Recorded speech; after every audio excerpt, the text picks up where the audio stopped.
Alright, let's dive right in. This is all about how to explain things effectively in modern society. You know, some people are just great at it, and others, well, not so much. And that can cost you big time at work.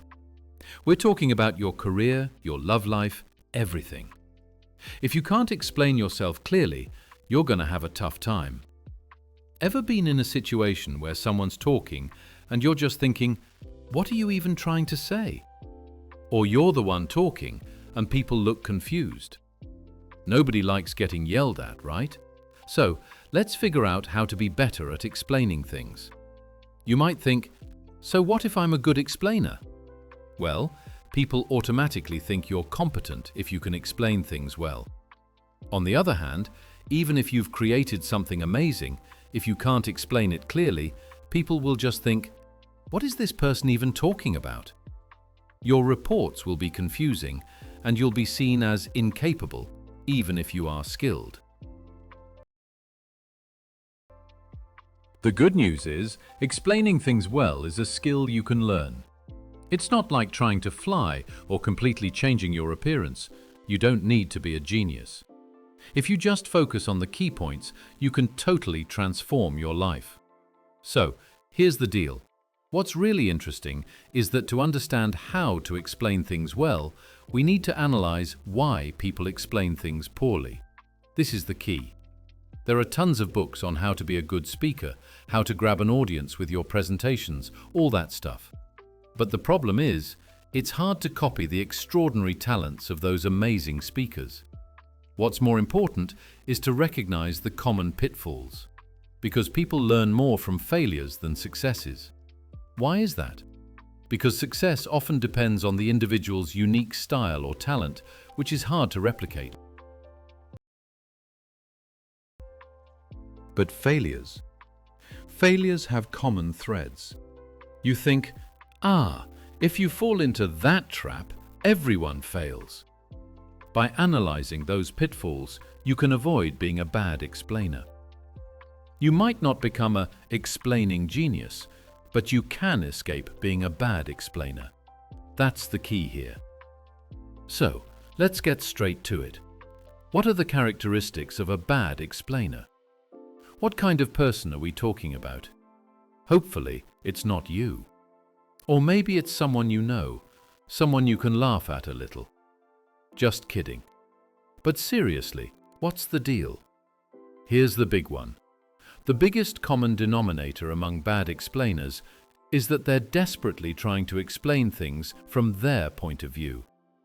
They're thinking about themselves. They're nervous about the presentation, worried about what their boss will think, consumed by their own anxiety. But you might be thinking, what's wrong with that? Isn't it natural to think about yourself? And that's the trap. So how should you do it? When you're explaining something, the absolute most important thing is the other person's benefit. This video is an example. I mentioned that you can become good at explaining. I emphasize that you can improve even if you believe that copying great speakers is tough. I mentioned that you can avoid being a bad explainer. I explained that you can improve even if you are already good at explaining. That's why you're watching, right? You might not love me or hate me, but you're giving me a chance because you think there's something in it for you. Even if you hate me, you might still be listening. People listen when there's a benefit. It doesn't have to be money. It could be romantic. You like someone, so you listen to them. Or you want someone to think you're a good person. That's a benefit too. But if you don't like the person, you don't want them to like you, and you don't think you'll gain anything from listening, why would you bother? Would you watch a boring video with a title that doesn't interest you? Why waste your precious time? Unless a super attractive person is talking, maybe dressed a little provocatively. Then a lot of people would listen. Even if they're talking about something boring, like their favorite element on the periodic table. If a beautiful person in a slightly sexy outfit asked me to listen to them talk about their favorite element, I'd be front and center. It's all about the benefit. You always have to think about the other person's benefit first. But you might be thinking, that's hard. It depends on the person. Exactly. That's the point. Are you hoping that there is a universal way to be good at explaining things to everyone? The mistake is thinking that explaining well is about your skill, not the other person. I used to think that too. If you're good, shouldn't you be able to explain things well to anyone? No. Since it's all about the other person's benefit, you have to change your approach depending on who you're talking to. That was a real eye-opener for me.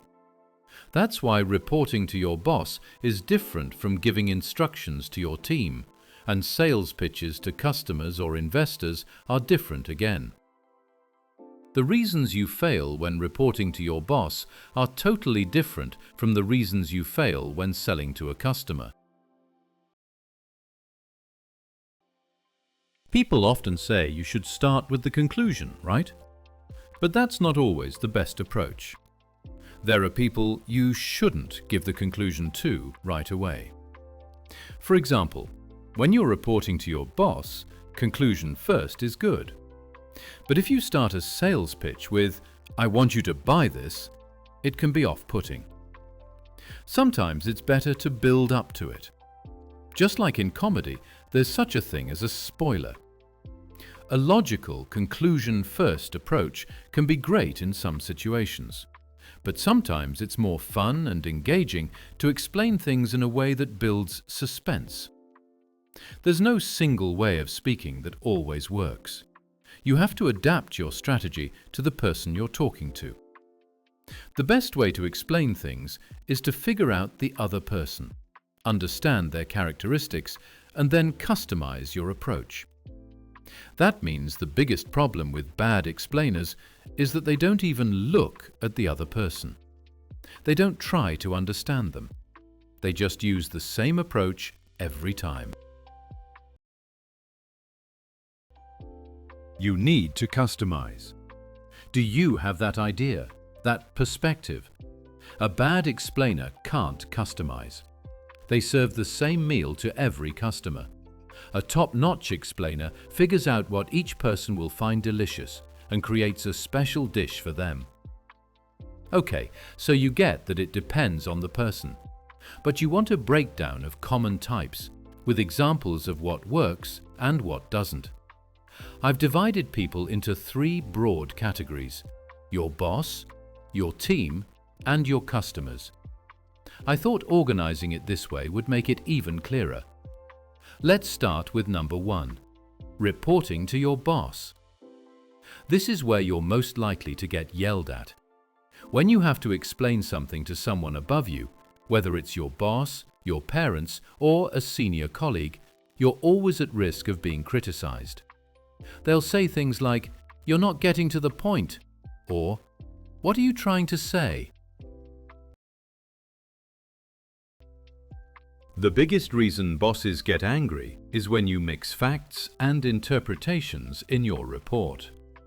When they ask, "How's that project going?" and you say, "I think it's going well," they'll respond with, "What do you mean, you think?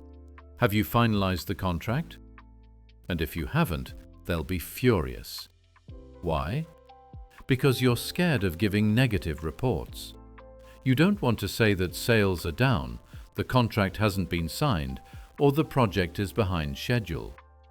So you try to sugarcoat it with positive-sounding phrases. But what does your boss really want? They don't want empty reassurance. They want to understand the current situation and have the information they need to make decisions about what to do next. They want the facts, good or bad. If you mix facts and interpretations, you're guaranteed to get yelled at. Because if they make a bad decision based on your inaccurate report, it could have serious consequences. So always start with the facts, then your interpretation.